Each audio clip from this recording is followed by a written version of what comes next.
You are listening. Chapter 8. Managing Emotional and Rational Life. Japanese parents understand that emotional well-being of a child is as significant as his physical well-being.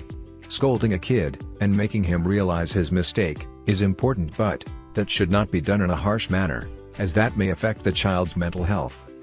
Danish psychotherapist Eben Sandal, in his book, The Danish Way of Parenting, a guide to raising the happiest kids in the world, says that the Danish parents believe, before we can be good at recognizing the emotions of others, we have to be able to understand our own emotions. Parents sometimes tell children what they think they should or shouldn't feel. They override them.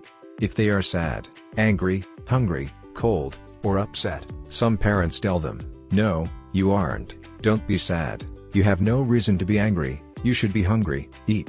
Telling children how they should feel is not letting them learn to self-regulate their own feelings.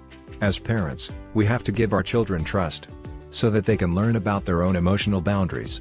This builds a stronger sense of self, which is paramount to self-esteem down the road.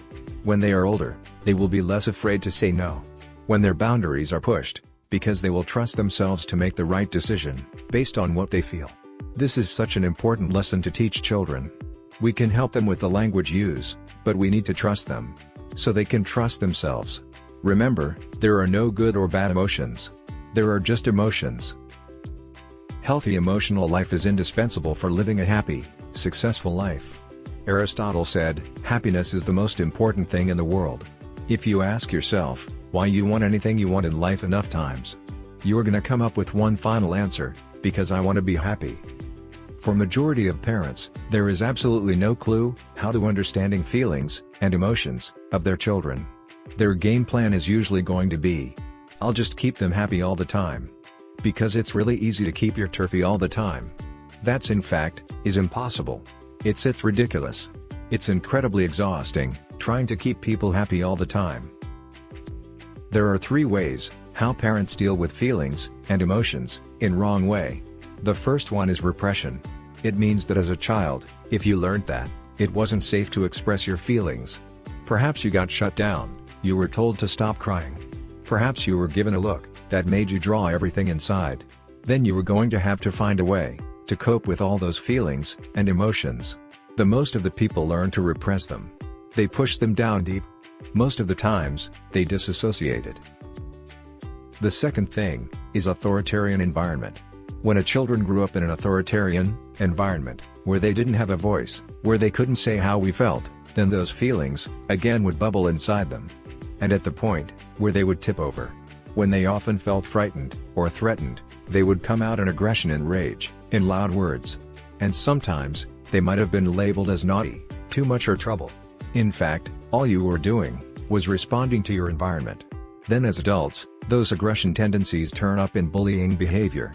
They turn up in harsh critical thoughts about themselves and others. They turn up as violence. The third thing is no freedom to expression.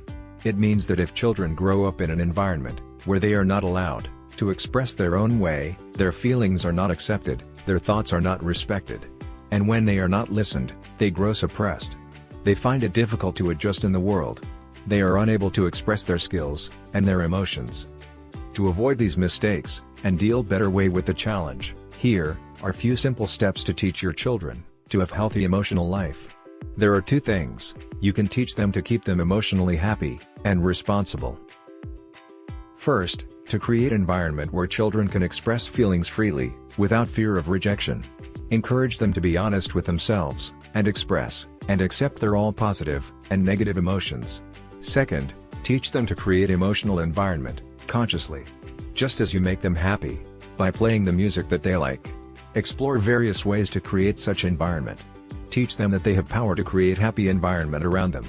Teach them to be responsible for their being happy or unhappy, be satisfied or not, be positive or negative, by asking them to do it for themselves during their childhood. Rational life. We are not obligated to monitor the beating of our hearts. That happens automatically. But when it comes to thinking, nature has given us an extraordinary responsibility. According to some scientists, the ability to think rationally by the age of 7. Hence, parents should start exposing to their children to the world at very early age. Let them take experiences, and developing rational thinking. The world around us functions rationally. If you jump from height, you are going down. There are hardcore principles, based on which, world respond to you. Just like the law of physics, the world mirrors on you. So, our ability to think, is what keeps us alive. Everything we have in our civilization, from computers to mailboxes, from refrigerators to books, the chair you're sitting on, the clothes we are wearing, everything was brought into existence by the process of thinking for humans. The principle reflected in our every aspect of life. If you desire a better job, you need to prove your abilities to deliver better values than other candidates. Everything starts with a thought. Every great work of art, every building, every invention, everything in our entire civilization began with a thought, and was brought into existence through a process of thinking. And in exactly the same way, everything in your life began with a thought. We live in a world that requires us to navigate through a jungle of information on a daily basis. The news we read, the content we see online, and the people we interact with, all shape how we view the world. This inevitably influences the choices that we make. From the food we eat, and the music we listen to our attitudes towards the environment, and the political candidates we vote for. To make informed decisions, we must sift through a deluge of information to determine which claims are supported by evidence, and which are not. Hard as it may be, we sometimes have to be willing to abandon some of our most deeply rooted views, when confronted with evidence to the contrary. Being rational is not the same as being clever as a fox, though. Even the smartest of us can act irrationally. Sometimes we may simply not care what the evidence shows. Or perhaps, we want to win an argument, instead of seeking the truth. And some of us may be perfectly happy to base our decisions on what the majority of our group thinks, without reviewing the evidence ourselves. We, humans, are highly social animals after all. We live in families, have circles of friends, and are members of society. So even though we are capable of thinking on our own, we do it much more often in the company of others. Taking all of this into account will allow us to move towards a society that is able to reason collectively. It can help to prevent polarization, build consensus, and ultimately contribute to a healthy democracy. To develop better rational life of your children, you need to understand one fact.